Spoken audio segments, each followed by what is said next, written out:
Good morning, everybody. See lots of familiar faces and some new faces, so that's great. Today we're going to talk about recapture. So this builds off of the discussion we had, well, mine is this November, in October, about school finance and how that works. And so a big piece of school finance in Texas is recapture. Before we get into that, just a reminder of what we have scheduled for the rest of the year. So next month, rapidly approaching, we'll be looking at operations, everything that goes on behind the scenes to run a school district. So that will be very interesting. And then we'll pick up again in January, talking about our facilities in more detail and an update on the current bond package. February, looking at CTE, our career and technical education programs at the high school, a few of those at the middle school, and then we'll move into demographics and growth. We are expecting an updated demographic study in January, and then talk about budgeting in May. So that is our schedule for this series this year. But today we are here to talk about recapture, and so hopefully by the end of today you'll understand more about the system of recapture in Texas. And are there ways that we can reduce our recapture? Is that even possible? And then illustrate why, even though you see an increase in your property taxes, that doesn't necessarily equate to the school district having more money. So first of all, what is recapture? So I like to Google things when I don't know. And so if you look at the actual definition from Merriam-Webster's dictionary, the very last bullet point here, a government seizure under law of earnings or profits beyond a fixed amount. So that's basically what we're facing here, is the state of Texas taking some of our local property tax collections, and it is law. So let's dive into that a little bit deeper. So recapture was set up requiring certain districts to send some of their property taxes back to the state, and we'll look at what triggers that being a certain district. You might have heard this in the past referenced as Chapter 41. That was the education code that recapture was initially drafted under. You may have heard it referred to as Robin Hood, and now the terminology is excess wealth. And in 2019, House Bill 3 took it out of Chapter 41 and moved it to Chapter 49, and now it becomes a measure of collections beyond your entitlement. So it's not about your wealth per student anymore, it's about how much are your tax collections compared to what your Tier 1 entitlement is. The intent is to make sure that all school districts across the state are funded equitably. So I like to use the example of, imagine if Del Valley was right next door to us. They have Tesla come in, and now their property values soar. If there were no recapture, Del Valley could potentially pay their teachers $150,000, $200,000 a year, because now they have all of these tax collections where in Dripping, we don't really have any major industry. And so we would be at a disadvantage if we were right next door to that district. So what recapture tries to do is make sure that no one district benefits from a huge industrial facility or something that causes their, think about Midland and oil values. And so recapture is to create somewhat of a level playing field. But as you'll see in some of the graphs, it goes out of control. And so the state has to come in and change the law to bring recapture back down. And you'll see in recent history that's happened twice. So when you are a recapture district, the state has 5 provisions for you to get back into the system equitably. The first one is literally becoming part of another school district. That other school district can't be a recapture district, and your consolidation with them can't create a new recapture district. So you can imagine the implications of us saying, hey, every district around us is a recapture district except Hayes, so Dripping Springs is going to become part of Hayes. And so we would have one superintendent, one school board. That would be very messy, right? And so I don't know any district that chooses that option. The second option is to say, okay, well, we'll just get rid of some of our property to reduce our tax collections. And this actually almost happened in Houston, when Houston decided they didn't want to be a recapture district, and they told their voters to vote no. TEA said, okay, well, we're going to take the Galleria and give that property value to another school district. And then Houston said, oh, just kidding, we'll play by the rules. And so the state can detach the value to another district. Nobody does that. The third one is called purchase attendance credits. And this is what every school district chooses to do to comply with recapture. And we're going to look at what that really means.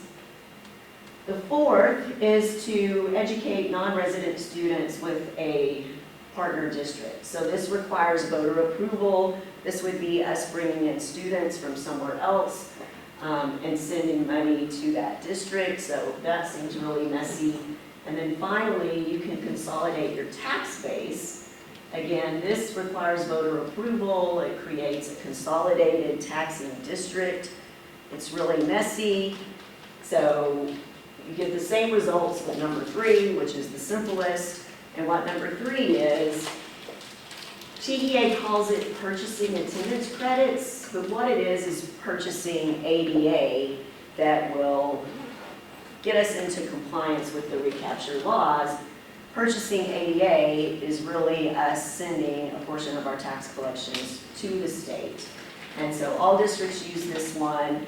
It's very confusing when we say we're going to purchase attendance credits. No one knows what that means. It's really just saying, this is simple, we're going to send you a portion of our tax collections.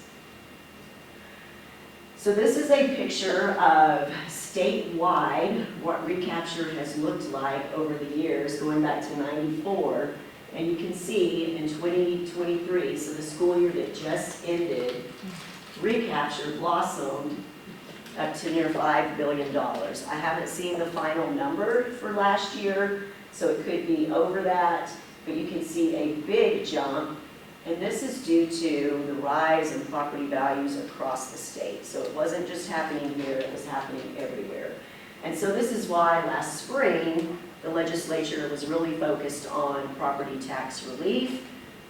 That focus went into the summer and was finally passed in Senate Bill 2. For our school district, this is our actual recapture payment. So we had a little bit in 11-12 and 12-13, and then in 16-17, the district was going back into recapture, again because of property value growth. But where I've put the lines is where legislation has changed the calculations. And so you can see we were at $8 million in 18-19. House Bill 3 really was focused on reducing recapture, so when it passed, our recapture payment dropped to $3.7 million. And then pandemic, property values, so just like you saw at the state level, our recapture payment last fiscal year ballooned to over $24 million. Then Senate Bill 2 passed early fall, late summer. You can see it's dropping to about $14 million. So our recapture payment is a very fluid calculation. We don't really know what it is until they way past the end of the fiscal year. So this is our current estimate. When we adopted our budget in June, our estimate was $33 million, and that's because Senate Bill 2 had not passed. So you can see the trend going upwards, and then something happens with state law, the trend going upwards. Again, state law has to come in and adjust the formulas. I had a board member ask, can you show what recapture looks like in comparison to our levy? So remember, our levy also includes tax collections for debt service or interest in sinking. So that really distorted the picture. So what I did here was look at our actual tax collections for each year and what the recapture payment looked like in comparison. And so all of these years are actual. So in green, this was our M&O tax collections And then the orange is what the recapture payment was. And so this current school year, 23-24, prior to Senate Bill 2, we were looking at 33 million. Senate Bill 2 passed, and now that's dropped to 14 million. But our tax collections, see, they were going up. Senate Bill 2, they're going down. What else happened in Senate Bill 2?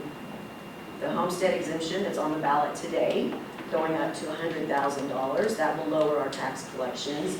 And then some major compression of our tax rate. So our tax rate just dropped 18.5 cents.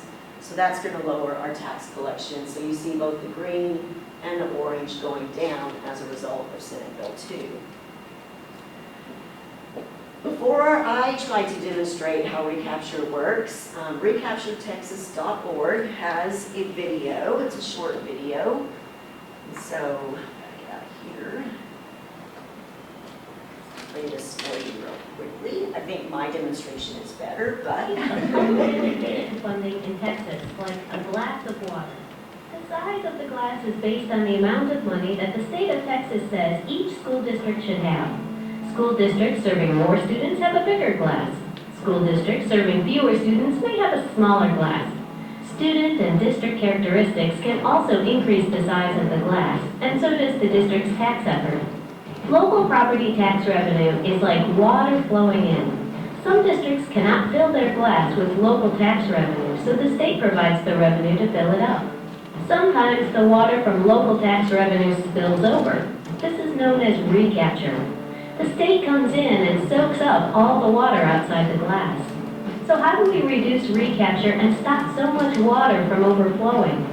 Well, you could pour less water, but that would mean a decline in property values, and that's not good for the economy.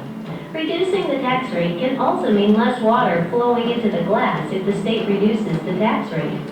But if the local school district reduces the tax rate, that can shrink the glass, which means just as much water outside the glass subject to recapture, but less water in the glass to educate students. Or, there is another way. Let's make a bigger glass. Let's make sure every school district's glass is full. If it's not filled with local property taxes, then the state should pour in the rest of the water. What we don't need is the water from our local property taxes spilling out of the glass and making a mess. Okay, so remember the glass as we proceed through this, because I'm going to refer to that in future slides. So to understand recapture, we really have to understand our tax rates, our tax bill, and it dawned on me as I was working on this, we never really talk about how your tax bill is calculated. I just make the assumption that everyone knows that. So I want to step back and make sure you understand all the components of your tax bill. So the very first is your property value. That is set by the local appraisal district. So for Dripping Springs, we have a small sliver in Travis County, so the Travis Central Appraisal District appraises that, but the majority of our property is under Hayes Central Appraisal District, and so they send you your appraised value each spring, and then from that, you take any exemptions. It's important to note that these exemptions require action from you. The appraisal districts don't keep track of when you're going to hit 65 or if this is your homestead, if you're a veteran. So you have to make sure that you give them that information. And so that is deducted from your value to get your net taxable value. This homestead exemption is $40,000 today. Tomorrow, I hope it's $100,000 because there's a proposition to raise that. If you've already received your property tax statement, which I don't believe you have, talking to the tax assessor, but some assessors were going to go ahead and send out the bills, assuming passage. Others are waiting to see the results of today's election. So you will see a drop in your taxable values because of this proposition. Then you divide that net taxable by 100, and then multiply that by the tax rate. Now the tax rate is set by the governing board of that entity. So not only do you pay school taxes, you may pay city taxes, mud taxes, depending on where you live. You could have several entities that you're paying taxes to. All of that results in your property tax bill, and this is impacted by all of these things up here. So as the school district, we set the tax rate. We have a little bit of flexibility in our tax rate, but a lot of it is controlled at the state level. So when we talk about the school district tax rate, you have to understand we have two different taxes. We have the maintenance and operations. This is what we get to run the day-to-day school, the salaries, the utilities, transportation, everything it takes. But to make it even more fun, this part is broken into two segments. And then you have the INS, or interest and sinking, and this is the tax rate that's dedicated to pay voter-approved bonds in the district. So I like to look at this as two buckets. So your bigger bucket, always your larger portion of the tax rate, is that for operations. So it can only be used for operations running the school district. The debt service is strictly for paying principal and interest payments on your bonds. So when you see your tax bill, you see one number for DSISD taxes, but then we break that down and put it into these separate buckets. But I mentioned that on the M&O side, so the green bucket, it's got two tiers, because we can't do anything simple in Texas. So the first one is called Tier 1, or the MCR, the maximum compressed tax rate. This is dictated to us by law, and it is subject to recapture. This is based on what your property values are doing and where your tax rate already is and what the levels are statewide. The other piece of M&O is called Tier 2, and these are our enrichment pennies. So these are up to the school board and the voters, and they have two characteristics within them: golden and copper pennies. Your golden pennies are golden because there's no recapture on them. So every district wants to get all of their golden pennies as soon as they can. The copper pennies are subject to recapture, and depending on your district, they might be worth more or less than other pennies on your tax rate. And then your INS pennies, these are set by the board, again, to service voter-approved debt, and there is no recapture over there. So we have two buckets, and then the M&O bucket is further split into two tiers, and then Tier 2 has two different kinds of pennies. Is that confusing enough? Okay, so those are our pennies. How do we know if we're in recapture? So the very first thing is we go through the funding formulas in order to calculate our entitlement. So our entitlement is our revenues and the size of our glass. So our entitlement is going to determine how big our glass is. So how do we determine that? We'll look at that in a minute. But our Tier 1 taxes, remember that MCR, that first group of pennies? That is set based on our property growth, and it is certified by TEA each year. So after we get our values from the appraisal districts, we send that to TEA in July, and they tell us what our MCR is going to be. Remember, the property values are set by the local appraisal district. The comptroller comes in every other year and reviews the central appraisal districts to make sure that they're appraising property properly. Say that fast 3 times. So there are checks and balances throughout the system, and this is in place so that the state is not paying more than their share. They want to make sure the values are proper because that drives how much state aid comes into play. So we're going to determine our recapture by first calculating our Tier 1 entitlement. So what does that look like? So remember the glass? When local tax collections go outside the glass, recapture happens. The size of the glass is based on how many students you have and what kind of students you have. And then you measure your tax collections prior to state aid coming in. So how much of your glass do local tax collections fill?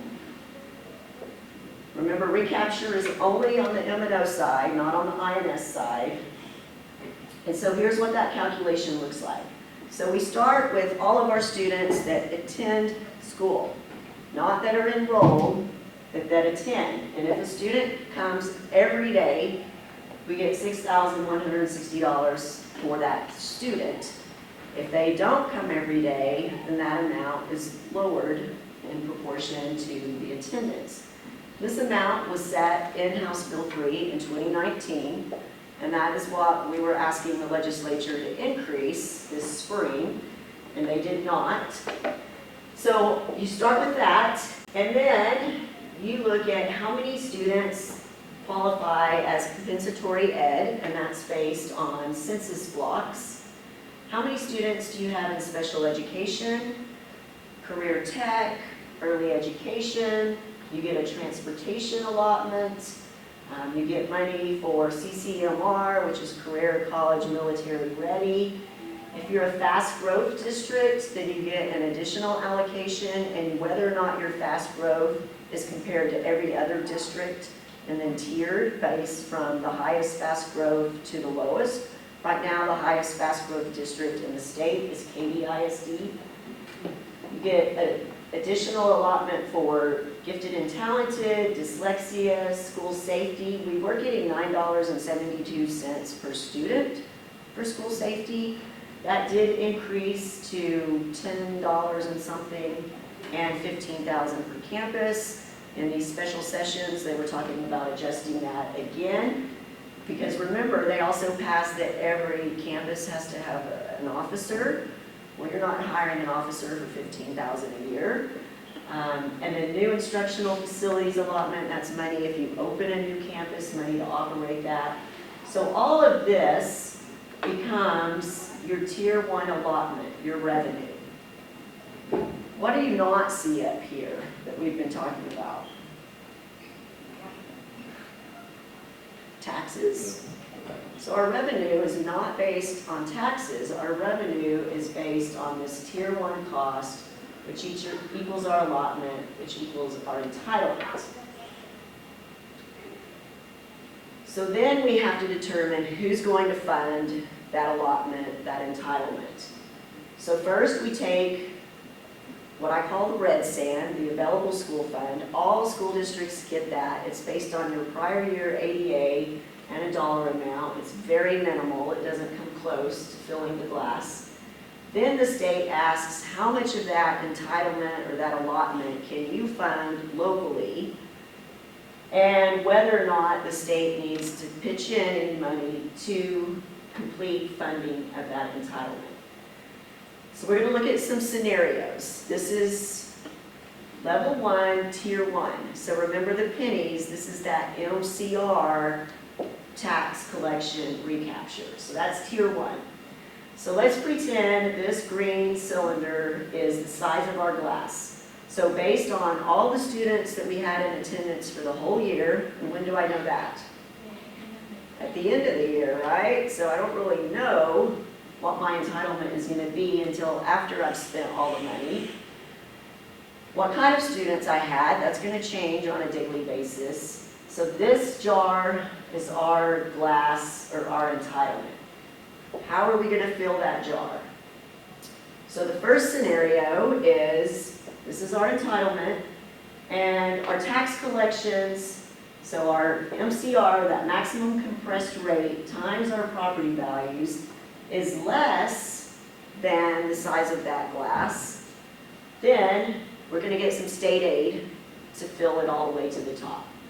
So in this illustration, this is our full tier 1 entitlement. This red is that little bit of available school fund.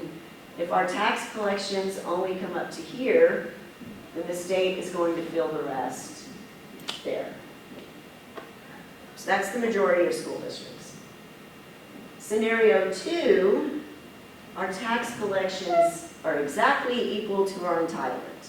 So if our tax collections fill the jar, do we have state aid? No, because there's no room for it. But we also don't have recapture. So this is the perfect scenario. I don't know where this exists. You're either getting state aid or you're not. This would be very unusual to have this scenario. So what this looks like, again, this is the size of your jar, your available school fund, your tax collections fill the jar, but they don't spill over. You don't have room for state aid, but your tax collections are just equal to your entitlement, so there's no recapture. And then the final scenario, your tax collections are more than your entitlement. So we don't have room for state aid, right? But we also have recapture because our water is spilling over. So what that looks like is, here's our entitlement, but where this line is, our tax collections are this. So that means this top portion is above our entitlement, so that's recapture. Perfect sense, right? All got it? It's how big is your glass? So that was the first recapture. That's on the MCR that the state tells us what that rate is.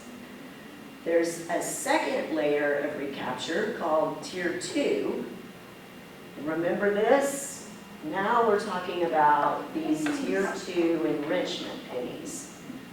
So remember, golden pennies are golden because there's no recapture, and if our tax rate and values don't generate what they're guaranteed to yield, the state will kick in money. So that's what makes them golden. You can have 8 of those. We have all 8. You can have 9 copper. We have 5.83. And those copper all have to be voter approved. So these Tier 2 pennies are referred to in enrichment because they're supposed to enhance your program. So in theory, your Tier 1 MCR collections provide your basic program. And then if a district wants to enhance what they offer, then they usually go for these Tier 2 pennies. These are approved by the voters. Now, this is where it gets a little bit confusing. Those golden pennies, the board can approve up to 5 of them.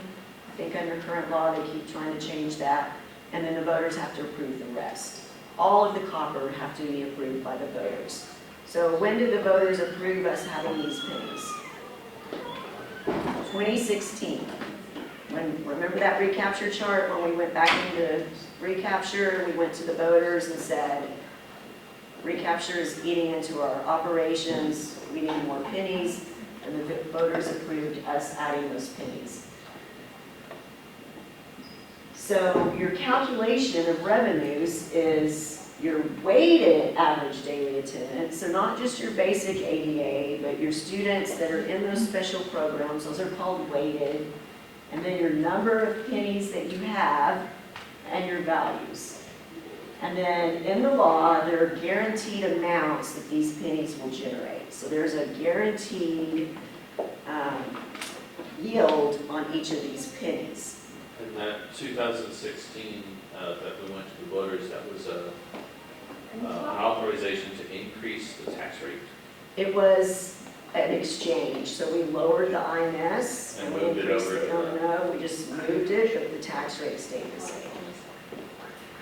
All right, so the guaranteed yield on these golden pennies, it used to be $98.56. One thing that the legislative session in the spring did do is increase that yield to $126. So as I said, the board can approve up to 5, and then the voters under current law are required to approve the next 3. No recapture. The copper pennies, they're guaranteed to yield $49.28, so they're worth a lot less than the golden. Voters are required to approve all of those up to 9, and they are subject to recapture. So what this looks like for Dripping Springs ISD, and I want to show you what these scenarios look like. So last school year, we had property value growth of 30%.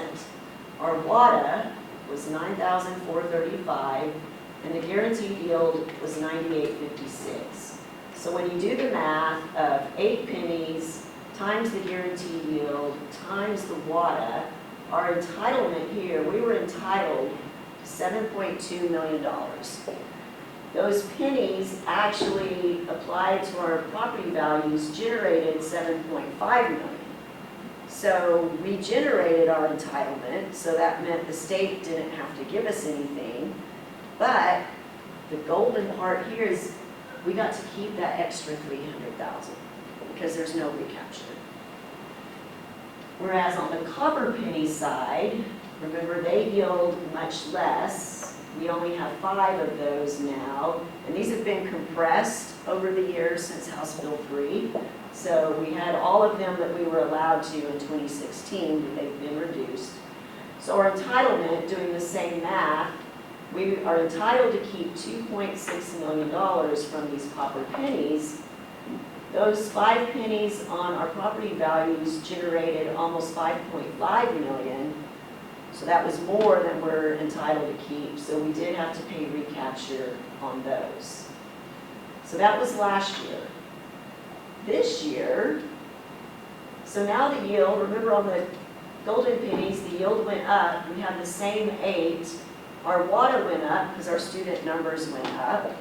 So when you do the math here, our entitlement went from 7.2 million to 10.4 because both the values went up and the guaranteed yield. But those 8 pennies only generated 8.9 million. So guess what? Right now, the state's giving us 1.4 million on those golden pennies. And so that's why we love these golden pennies. We want to keep these golden pennies because they generate so much and they're not subject to recapture. On the copper penny side, same yield, same number of pennies, our WADA increased, our values increased. So now our entitlement is nearly 3 million, but those pennies are generating 6.5, so our recapture went up. And so people say, well, why would you keep those copper pennies? Just get rid of them. We may actually reach the point where I go to the board and say it's not worth those, but right now, keeping $3 million is important to our budget. And so what I've done here is show you, based on our original budget, what our gross tax collections were under each of the tiers of pennies. So this is that MCR that the state tells us what we can have. Remember, this is subject to recapture. So our recapture was 8.3, so we keep 61. We keep all 8.9 of those golden penny dollars. Remember, we're keeping 3 million of the copper pennies. So where's that being spent? We start with the copper pennies. Our budget for athletics and fine arts is about 3.4 million. So those copper pennies, you can say, are funding athletics and fine arts. So if I got rid of these copper pennies, I've got to find somewhere to make up funding for those programs. So budget equivalents for our M&O Tier 1, classroom instruction is 52 million. To run our facilities and keep the lights on is nearly 10. So all of our Tier 1 MCR money is just basic classroom. The golden pennies are safety, security, transportation, campus leadership. Of course, there's much more to our budget than this, but this is just an equation and a justification for why we keep these pennies, because 3 million doesn't sound like a lot, but it is a lot when you look at our total budget. So some of the things I hear when it comes to school finance, because you've seen it's a very simple math problem, is, well, my values are increasing, so the school district must have much more revenue. Or I'm paying more in property taxes, therefore school district has more revenue. And that's just not true, because our revenues are determined by that Tier 1 entitlement calculation. So remember this? This is what's determining our revenues. And there's nothing in this calculation that looks at property values or tax collections. This Tier 1 entitlement or allotment is what our revenues are based on. The other misconception is, well, just lower the tax rate so you don't pay recapture. Well, that'd be fabulous if you could do that, but then what happens at the state level? they're not getting that money, and they're potentially picking up more of the bill. And so there is a provision in the law that if you don't tax at the MCR, then the commissioner shall reduce your state aid or adjust the limit on local revenue in an amount equal, blah, blah, blah. So what that means is that $61.60 that we get per student will be reduced. So that impacts our entitlement or our revenues, which means we pay more recapture. So the state doesn't want us jacking with the system. They put provisions in place to prevent that from happening. And again, just lower the tax rate enough that you don't pay recapture. So really, the only part of the tax rate that we have control of is the INS, and that's to pay off debt, and the golden and the copper pennies. So you don't pick where you're going to reduce between golden and copper. The copper would go first. So remember, these golden, there's no recapture, and I can generate state aid. I'm going to die on that hill. We're keeping those golden because they're worth so much money. We could potentially reduce the copper, but right now that would mean me looking for $3 million worth of cuts. And when you see where our budget is allocated, you'll see that that is going to impact the classroom. So let's look at our school district's specific numbers. So this is our tax rate history going back all the way to 2005, and we were at $1.50. That was the max in that year that you could have for a tax rate. It's dropped. It was 104 in 2007, and that was, again, state law change, and so all districts were moved down to $1.04 or something less than that. So we stayed at $1.04 on M&O until 2015, and then you see it going up to $1.17. This is when we went to the voters and said, going back to recapture, we need to balance our budget, let's lower the INS and increase the M&O. The voters said, okay. We stayed at $1.17 until 2019. House Bill 3 came into effect, and it made all districts compress their tax rate from where they were. And so that's continued until this year. We had Senate Bill 2, and it drastically compressed tax rates. And so since House Bill 3 in 2019, our M&O rate has dropped over 41 cents. And this is all a function of state law and property value growth. On the INS side, this really tells a picture. You can see when bond elections have happened, the impact on the INS tax rate. So there was a bond election here in 2005, there was one in 2007. It resulted in an increase in that year, and then a further increase to 45 cents. We had a bond election in 2014. That resulted in a 3-cent increase to the INS rate. And then this big drop is 2016 when we flipped pennies. Then we had a bond election in 2018. We did not change the INS rate. We just had a bond election in 2023, and it is not changing the INS rate. So property values in these years have been sustaining the ability to keep the tax rate at 35 cents and pay on these bonds and the new bonds. So just to highlight again, last year our tax rate was $1.2929. You haven't received your tax bills yet, so you haven't seen this, but you will see the school district's tax rate dropping to a total of $1.1075. So that's nearly a 19-cent decrease, coupled with the increase in the homestead exemption, hopefully. So you should see a reduction in your property taxes this year. So when I talked about where the revenues from those different pennies go to, if you look as a whole, and this chart does not include recapture, because when you put recapture in there, it kind of skews the picture, but 83% of our budget goes to payroll. So remember that $3 million that the copper pennies are generating? If we said we don't want those anymore, it's going to be real hard for me to cut $3 million from supplies and materials, because that's just not that big of a piece of our budget. The majority of it is payroll, so realistically we would be looking at positions. When you do factor recapture into the equation, see recapture, I believe this was original budget, was taking a fourth of our budget. And then you've got contracted services and utilities, and then again, very small pieces, so payroll is the next biggest thing. Favorite part? Are you paying attention?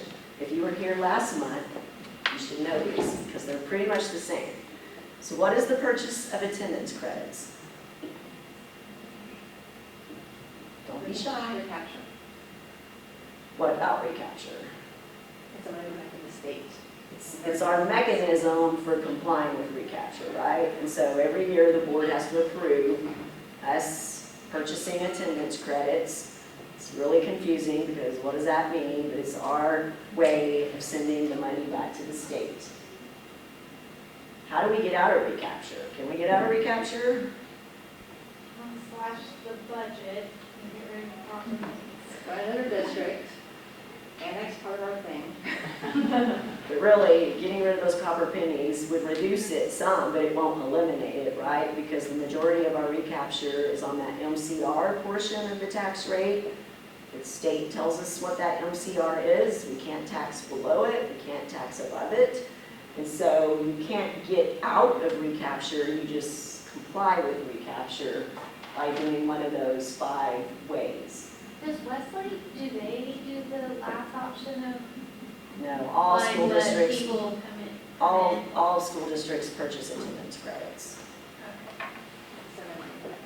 How many golden pennies do we have? 8, 8. And why are they golden? no recapture.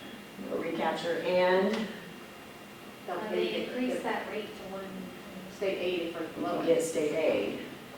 And it varies from year to year. It's not consistent. So one year we get it, one year we don't. So the bonus question, if tax collections increase but student ADA stays the same, does recapture increase or decrease? It increases, right? Because ADA, so ADA is one way to lower our recapture, which means getting more students or getting the students we have to attend more frequently. And I will tell you, since pandemic, most school districts are seeing a decline in ADA. We have seen a drastic decline in ADA here. And so if you see us focusing on getting kids back in school, number 1, it's good for their education. Number 2, it's good for funding. All right, these are our next sessions. We hope to see you there.